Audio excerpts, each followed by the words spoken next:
오늘 특세 일곱째 날 나오신 여러분들 주님의 이름으로 환영하고 축복합니다. 시편 42편은 시편의 제2권이 시작되는 첫 장이지요. 그리고 시편 42편은 시편 43편과 함께 하나의 시편으로 여겨지고 있는 시편입니다. 그 이유 가운데 하나는 시편 42편의 5절과 11절 그리고 시편 43편의 마지막 절이란 후렴구가 동일하기 때문입니다. 내 영혼아 내가 어찌하여 낙심하며 어찌하여 내 속에서 불안해하는가. 너는 하나님께 소망을 두고 그가 나타나 도우심으로 말미암아 내가 여전히 찬송하리로다. 이러한 후렴구가 시편 42편의 두 번 그리고 43편의 마지막에 다시 한번 반복됨으로써 하나의 시편이었을 것이다 라고 추정을 하고 있습니다. 그도 그럴 것이 히브리 사본들을 보면 이 시편이 나눠지지 않았고 하나의 시편으로 되어 있습니다. 또 하나의 근거는 시편 43편에는 표제가 없다는 것이죠. 제목이 타이틀이 별도로 없기 때문에 앞에 글과 하나의 시편일 가능성이 크다고 할 수 있습니다. 그러나 문제는 하나 남습니다. 왜 이 시편이 나눠졌을까라고 하는 것이죠. 그 근거를 찾을 때는 이 히브리 성경을 헬라어, 그리스어로 번역을 하게 되는데요. 각 지파에서 6명씩 72명이 알렉산드리아에서 이 번역을 하게 되는데, 그래서 이 히브리어를 헬라어로 번역을 합니다. 그래서 72명인데 70명이라고 70이라고 하는 숫자, 보통 우리가 로마자로 LXS, 그래서 70이라는 숫자를 써서 septuagin트 70인역 이렇게 불려지는 헬라어 구약 성경이 있습니다. 헬라어 구약 성경에서는 바로 이 부분을 오늘 본문처럼 그대로 나누고 있다는 거죠. 시편 42편과 43편을 두 개의 시편으로 나누고 있고, 그리고 43편에 없던 표제를 다윗의 시편이라고 이름을 또 넣게 되었습니다. 그래서 그때부터 나눠지지 않았나라고 생각을 하고 있습니다. 여하튼 저는 있는 대로 오늘은 시편 42편을 그리고 내일은 43편을 가지고 말씀을 나누고자 합니다. 여러분들이 읽어오셨겠지만 시편 42편 기자의 상황을 먼저 좀 생각해 보고자 합니다. 오늘 본문 전체의 시편의 기자의 어떤 감정이라든지 그의 형편이 어떠한가를 생각해 볼 때에 먼저 우리 눈에 들어오는 것은 낙심과 불안한 상황 가운데 있다라고 하는 것이죠. 그래서 후렴구에 보면 내 영혼아 내가 어찌하여 뭐하며 낙심하며 또 뭐하여 하는가, 불안해하는가. 그러니까 자기 자신에게 지게 말하고 있는 거거든요. 그러니까 내가 아니라 내 영혼아, 자기 자신에게 내 영혼아 내가 어찌하여 낙심하며 그리고 불안해하느냐라고 하는 것입니다. 혹시 여러분 오늘 월요일인데 혹시 여러분들 마음에 불안함은 없습니까? 낙심은 없습니까?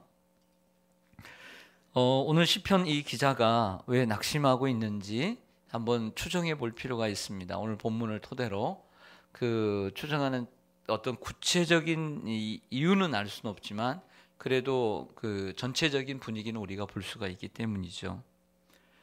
또 오늘 이 말씀 생각하면서 여러분들은 평상시 때 삶을 살아가면서 언제 어느 때 낙심을 하는가도 한번 견주어 생각해 보면 그럴듯하지 않을까라는 생각을 하게 됩니다. 여러분들은 어느 때 낙심을 하게 됩니까? 오늘 시편 기자는 말합니다. 9절에 보면 어찌하여 나를 잊으시나이까 이런 표현들을 쓰게 되는데요. 그에게 하나님이 필요할 때 하나님이 그를 멀리 하시는 것처럼 느낄 때 낙심이 된다라고 하는 것입니다. 가끔 집사님들이 그런 얘기를 할 때가 있어요. 하나님은 왜 나에게 기도에 응답해 주시지 않는가? 그래서 어려움을 당할 때 하나님이 내 곁에 계시고 나에게 오셔서 나와 함께 해 주셔야 되는데 왜 나와 함께 해 주시지 않는가? 왜 나의 삶에 성공이 없고 좋은 일이 없고 어려운 일만 계속 첩첩 산중으로 설상가상으로 왜 나에게 이러한 일만 있는가? 하나님은 왜 나와 함께 하지 않는가? 이렇게 원망하는 분들이 있습니다. 그분들이 낙심하는 이유가 무엇입니까? 하나님이 계셔야 되는데 내 곁에 안 계시다라고 느껴지니까 낙심이 되는 것이죠. 오늘 시편 기자도 9절에 보면 하나님 어찌하여 나를 잊으시나이까 라고 말하는 걸 보면 하나님이 내 곁에 계셔야 되는데 없으니까, 안 계시니까 나의 하나님 어찌하여 나를 버리시나이까. 시편 22편의 기자처럼 예수님의 고백처럼 마치 하나님이 나를 버리시는 것처럼 느껴질 때 낙심이 되지 않을까요? 하지만 여러분, 하나님은 멀리 계시지 않습니다. 하나님은 항상 여러분들과 함께 계십니다. 히브리서 13장 5절에 보면 내가 너를 떠나지 아니하며 내가 너를 버리지 아니하리라 말씀하십니다. 그런 말씀이 어찌 한두 구절이겠습니까? 하나님께서 여러분들과 늘 함께 계심을 믿으시기 바랍니다. 시편 기자가 낙심했던 또 하나의 이유는 좋았던 과거를 기억함으로써 낙심이 되었습니다. 좋았던 과거, 그러니까 지금은 좋다는 거예요, 안 좋다는 거예요? 안 좋으니까 옛날의 과거를 생각하니까 안 좋은 거죠. 4절을 좀 보실까요? 4절에 보시면 내가 언제 전에 성의를 지키는 무리와 동행하며 기쁨과 감사의 소리를 내며 그들을 하나님의 집으로 인도하였더니 이제 이 일을 뭐하고 기억하고 내 마음이 뭐하도다 상하도다. 전에라고 하는 말은 과거를 얘기하죠. 기억했다는 것은 옛날을 기억했다는 것입니다. 그런데 옛날에는 내가 성일이면 주일이면 사람들에게 교회를 가자고 교회를 데리고 가기도 하고 전도도 하고 이처럼 교회를 갔는데 지금은 가지를 못하는 상황이기 때문에 마음이 상하다라고 하는 것이죠. 여러분, 우리도 그렇잖아요. 우리도 왜 마음이 상하고 낙심이 되지요? 이런 경우도 있지 않을까요? 과거를 생각해 보면 과거에는 정말 내가 누구 못지않게 젊고 예쁘고 그랬습니다. 근데 나이 든 모습을 보니 이 거울을 보기도 싫습니다. 그러니 낙심이 되는 거죠. 과거에는 떵떵거리고 친구들 앞에 친구들 모임만 있으면 여기저기 막 끼고 막 달고 그리고 자랑할 것도 많았는데 그때보다 지금 형편이 좋질 않아요. 그래서 친구들 만나기가 쉽지가 않고 싫습니다. 낙심이 되는 것이죠. 과거에는 건강해서 누구보다 운동도 잘하고 정말 누구하고 함께 게임을 하면 뭐 항상 이기고 운동만 하면 너무나 재밌었는데 요즘은 허리가 아프고 다리가 아파서 운동도 못하고 혹은 병이 들어서 아무것도 못할 때 낙심이 되기도 합니다. 별거 아닌데 몸무게를 쟀는데 2kg가 늘었어요. 그 초침 하나 뭐라 그러죠? 그 몸무게 그거 하나 때문에 낙심이 되죠. 저만 그렇습니까? 여러분들 안 그렇습니까? 좀 솔직하게 표현하시죠. 예. 어느 날 딱 봤더니 얼굴에 점이 하나 생겼고 그것 때문에 낙심이 되고 어떨 때는 이 검은 버섯이 여기 딱 자리를 잡아가지고 낙심이 됩니다. 저만 그렇습니까? 여러분들 안 그렇습니까? 네. 우리 교회는 너무 반응이 없어요. 우리 성도님들은 이래도 흥 저래도 흥.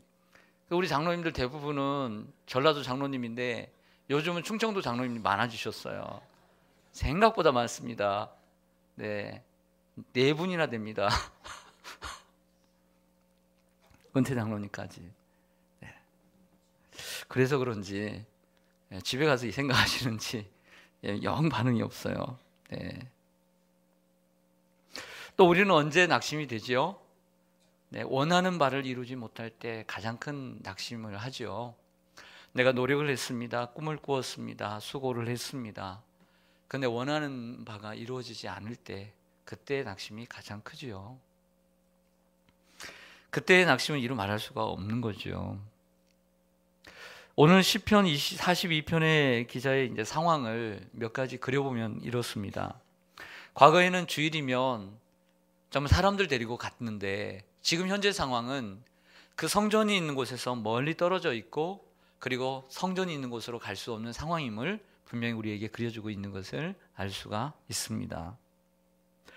여기서 시인은 상상해 보면 바벨론의 포로로 잡혀가 있을 수도 있다고 봅니다.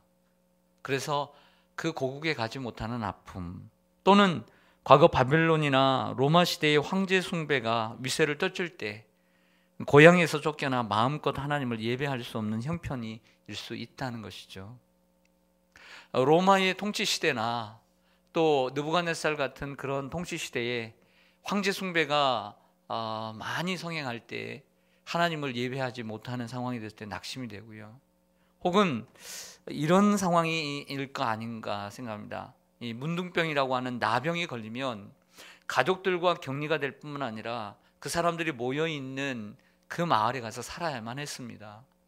그러다 보니 병이 걸리니 가족과도 함께 못할 뿐만 아니라 성일의 성전에 가서 예배를 못했던 것이죠. 요즘 우리식으로 얘기하면 주일날 교회를 올라가고 싶은데 몸이 아파서 남들은 다 교회 가는데 집에 누워 있어야 되고 병원에 누워 있어야 되는 그런 마음을 우리는 느낄 수가 있습니다. 우리나라의 경우 6.25 당시에 많은 목사님들과 많은 성도님들이 북녘 땅으로 올라가거나 그리고 붙잡혀서 강제적으로 끌려간 경우가 있습니다.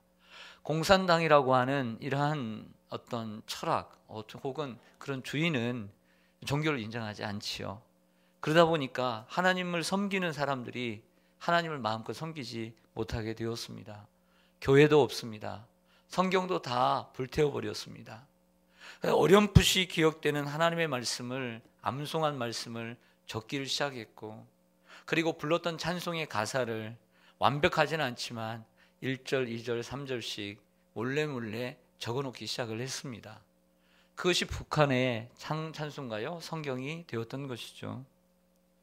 얼마나 힘들까요? 마음껏 찬송할 수도 없고 기도할 수도 없고 예배할 수도 없는 그러한 상황에 우리 북한의 동포들, 그러한 시간이 많이 지나서 지금 많은 시간이 흘렀지만 지금도 그 지하에서 하나님을 예배하는 이들이 많이 있고, 그 고통과 그리고 그 핍박 속에서도 탄광으로 끌려가면서도 주님을 믿는 그들의 신의를 우리는 볼 수가 있습니다. 과거의 초대교회 당시 시대에도 마찬가지입니다. 로마는 교회를 향하여 큰 박해를 가하게 되었습니다. 이것을 로마의 10대 박해라고 얘기하죠. 어제 말씀드렸던 네로로부터 시작해서 10명의 로마의 황제들이 주후 64년부터 311년까지 250년 동안, 콘스탄틴 대제가 일어나서 기독교를 공인하기까지 250년 동안 기독교를 박해를 했습니다. 로마가 다스리는 나라가 크다 보니까 전 세계적인 핍박이 이루어지게 된 것이죠. 네로, 도미티안, 트라이안, 하드리안, 마르쿠스 아우렐리우스, 막시무스, 갈릴레우스 등등 이런 왕들이 일어나 때로는 지역적으로, 때로는 전체 국부적으로 핍박이 심했습니다. 여러분들이 들어보셨겠지만 이때의 사람들은 피신하여 지하 공동묘지를 카타콤이라고 했는데, 이러한 카타콤에 숨어 들어가 지낼 수밖에 없었습니다. 성도들은 그리스도인이라는 서로의 신분을 은밀하게 밝히기 위해서 이렇게 여러분들 그 차에 보면 이렇게 붙이는 사람들, 이렇게 물고기 모양 이렇게 있죠.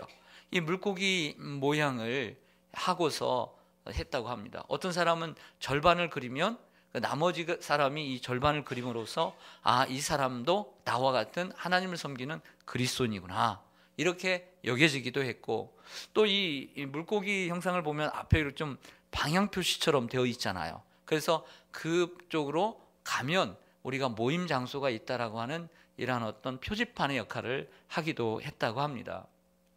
왜 물고기를 그려서 왜 그들이 함께 나는 예수를 믿는 사람이라고 표시를 했는가 보니까, 물고기라고 하는 것이 성경에 예수님이 제자들을 부를 때도 물고기가 나오고, 또 예수님 앞에 어린아이가 도시락을 들 때도 물고기가 나오기도 합니다.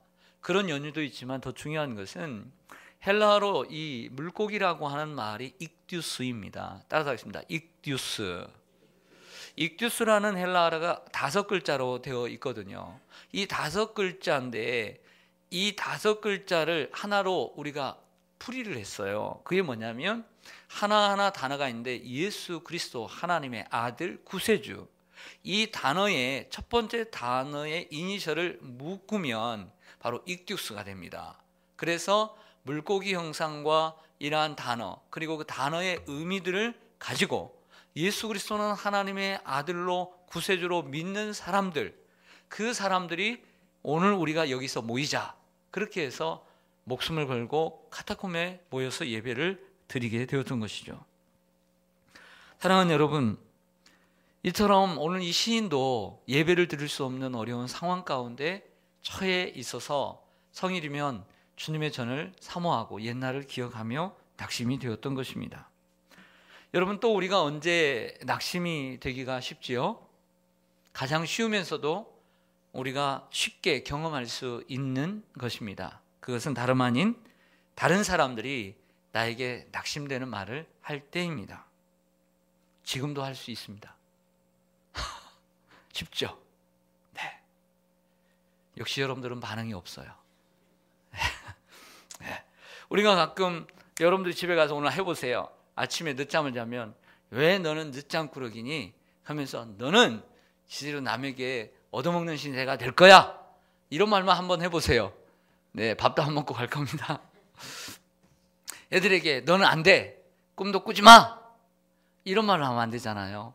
애들에게는 축복의 말을 해야 되잖아요. 비록 꼴등을 해도 밑에서 뱅뱅 돌아도 너는 할 수 있을 거야. 너는 괜찮아. 계속 그렇게 해야 되는 거예요. 할렐루야. 여러분들이 살아보셨지만 인생은 길어요, 짧아요?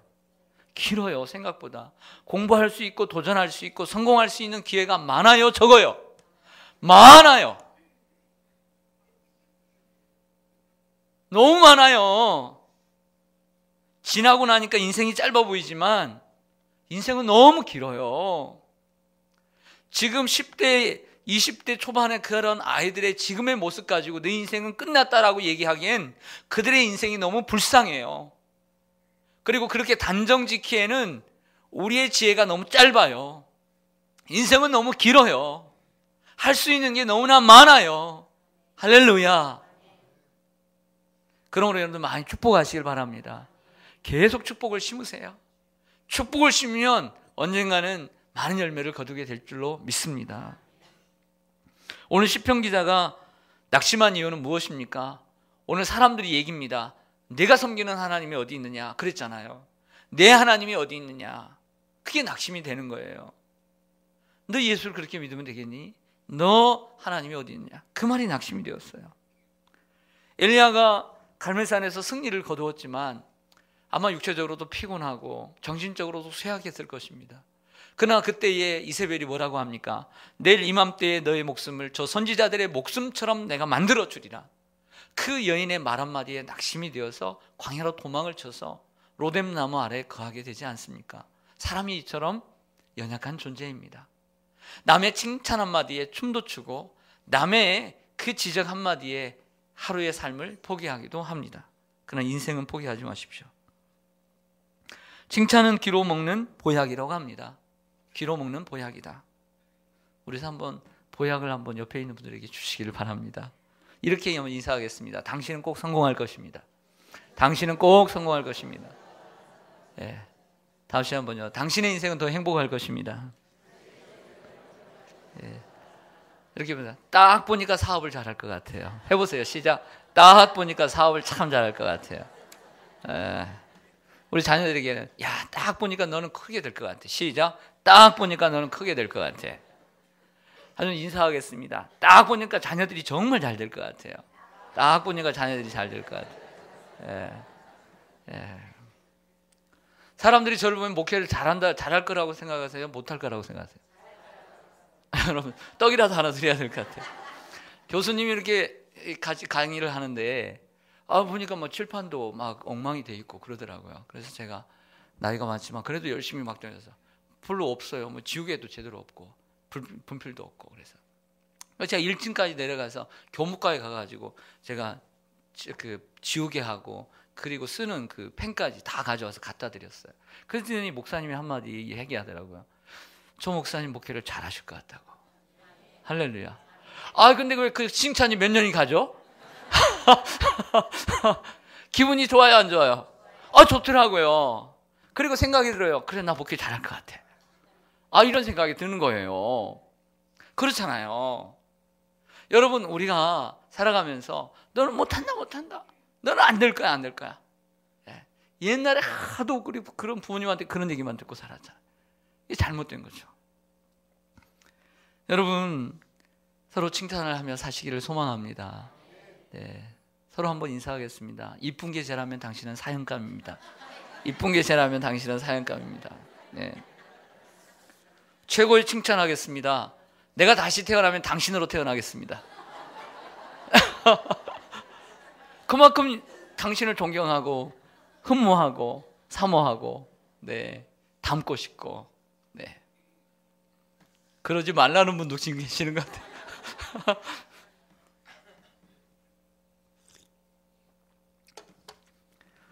이처럼 남의 말 한마디가 낙심을 주기도 하고 새로운 삶에 힘을 주기도 합니다.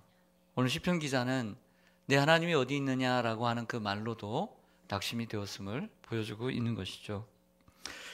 네, 마지막으로 오늘 제목처럼 오늘 그렇다면 오늘 우리에게 필요한 것 세 가지가 무엇일까? 오늘 본문의 말씀만을 의지하고 그 안에서 찾을 수 있다면 첫 번째는 간절함입니다.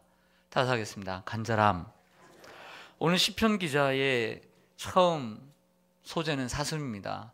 그래서 오늘 이 시편은 참 유명하고도 사람들이 무척 좋아하는 시편이죠. 1절 한번 같이 읽을까요? 시작. 하나님이여 사슴이 시냇물을 찾아 갈급함같이 내 영혼이 주를 찾기에 갈급하니이다. 아멘. 네, 우리 옆에 한번 바라보시죠. 옆에 있는 분들. 네, 민낯이 예쁘네요. 네, 뭐가 보이세요? 한번 따라하겠습니다. 잘생김. 안 보이세요? 네. 내가 딱 보니 당신은 혈액형이, 따라서 보세요. 내가 보니 당신의 혈액형은 미인형, 호남형. 네, 좀 좋아하세요. 역시 우리 교회는 별로 반응이 없어. 네.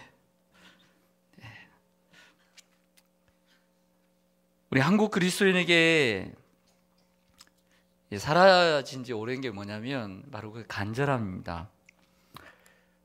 여기에 간절함이란, 자, 여러분들이 지금 간절함이 없다는 것을 얘기하는 게 아니고요. 여기에 간절함이 없다라고, 제가 한국교회가 간절함이 없다라고 말하는 것은 여러분들이 간절함이 있기 때문에 새벽에 나왔죠. 그런데 여기에 간절함이라는 것은 우리가 주님을 찾는 간절함이 과거의 한국교회 전성기 때 여러분들이 처음 주님을 믿고 만나는 그 첫사랑의 그 시작, 혹은 20년, 30년, 40년 전에 여러분들이 주님을 처음 믿고 그 지금이야 곡식이 넉넉하지만 가을이니까 봄이 오기 전에 보리를 추수하기 전까지 그 보릿고개의 시절을 보내는 그런 어려운 때에도, 배고프고 힘들고 헐벗고 추울 때도 하나님을 찾았던 그 간절함이 그때보다 식었다는 얘기를 하고 있는 거예요. 그래서 우리 한국교회는 간절함이 식었어요. 간절함이 없어요.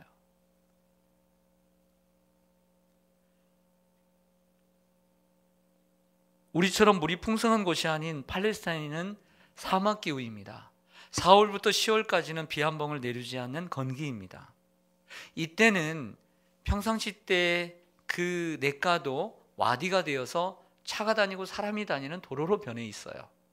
그런 때의 사슴, 여기에 사슴의 히브리어는 암사슴입니다. 암사슴은 때로는 1년 중에 한두 번은 새끼를 뵐 수도 있고 새끼를 데리고 다닐 수도 있는 시기이죠. 자기만이 아니라 자기의 새끼를 먹여야 되는 이러한 순간, 겁도 많고 약한 사슴, 언젠가 자기를 어떻게 먹으려고 오늘도 눈을 부릅뜨고 찾는 이리때가 있을 수도 있는 상황 가운데서 그 시냇가를 물을 찾아야 되는 그 간절함, 그것은 오늘 시편 기자가 말해주고 있다는 것이죠.